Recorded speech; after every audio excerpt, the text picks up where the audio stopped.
Alright, hey guys, it's Rachel and welcome back to another video, and today I am doing another Yu-Gi-Oh! Full art transformation video. I haven't done this in a long time. I've only done this one other time, and I did it with the card Fissure. Now I'm doing it with Call of the Haunted, one of the oldest cards in the game, one of the most well-known by its art, and I'm really excited because I had so much fun doing this last time, and I somehow forgot that I even did it. So I was looking back through my old videos, I was like, what do I want to record? And I saw that old video, and I was like, yes. Also, sorry if I sound a little weird. I have a little bit of a cold right now, so my bad. Okay, so I decided to use paint for this. I did this last time too. It just applies to the card a lot better. It's going to be able to cover the actual card more than if I were to use marker or even paint markers. It'll be hard, and you can't even mix with paint markers, so I just use regular acrylic paint. So I started off with the blue background, and I just took my blue, black, and I think a little bit of gray and yellow to kind of tone it down so it's not as blue, and mix those together to get the blue that's in the background of the card. And I started by just kind of applying like a base coat, and I went over a little bit of the trees, which later in the video I redraw them again. I didn't want to have to go around the trees. That's just really tedious and doesn't look as good anyways. And before I even did that, I went through the card and I did a little bit of tracing, seeing where I wanted the cloud to go, where I wanted the trees, kind of everything that isn't usually in the picture but will bleed out now that I'm making it full art. Then what I did is, once I had that base coat of blue, I took black and I slowly added it into that blue and kind of had it fade from black to blue, so over time it just got darker as it went up in the card.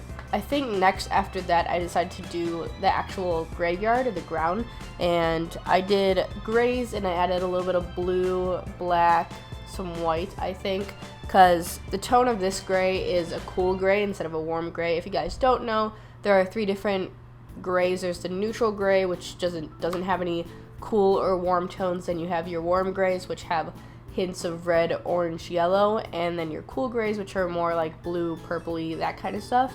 And I knew that this was a little bit more on the blue side, partly because of the background, and second, if you look at the actual gravestones, there's a little bit of blue tint to them, so I added a little bit of blue into my gray and it matched very well. I think next I attempted the cloud, and this was probably the hardest. It's kind of like a smoke cloud. It's not really a cloud, it's more like smoke. This was probably the hardest part because I was out of red paint, and I had purple but I didn't have red, and a lot of the cloud had a little bit of pink tints to it. It wasn't exactly just straight purple, so I started off by mixing a basic dull purple. So I took my purple, my white, my gray, and some yellow, because yellow is a complementary color of purple, so when you mix them together it'll dull out your purple. So I did that, and I did a base coat of that, and it wasn't exactly the right color. I was more so going for a base coat, and then I went over, added more gray into it, and kind of tried to add in a little bit of that dullness that the card already had. And then later on, you could tell that it didn't go perfectly with the actual cards, so I went in with a pink Copic marker and added in some splotches, I guess, to try to make it transition a little bit better. And in the end, it's not perfect, but it definitely looks a lot better than if I hadn't put in the pink marker. After that, I went in with my black fine liners, and I did a little bit of detail work, especially with the trees and some things around the gravestone. So I added in the fence on the left side, and then I finished off the trees with just a fine liner. It would have been really hard if I used black paint on this, because it's really hard to get those fine details perfect, especially because I don't really have a super fine paintbrush. And then, if you didn't notice, there's a small fine lines on the actual cloud. They're just black fine lines, and I went in and added those.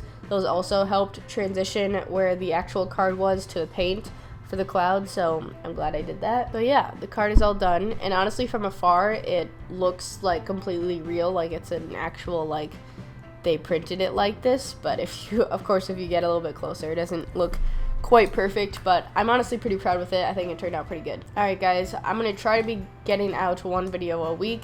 We'll see how my schedule works. Right now I think I'll be able to do it, but who really knows. I wanted to start doing some more tutorials, like I said in my last video, so if you have any specific tutorials that you want to see on my channel, go ahead and leave them in the comments below. I know I saw a few shading things and shadows and stuff like that, so I might do those if more people want those. So I guess just let me know down in the comments below.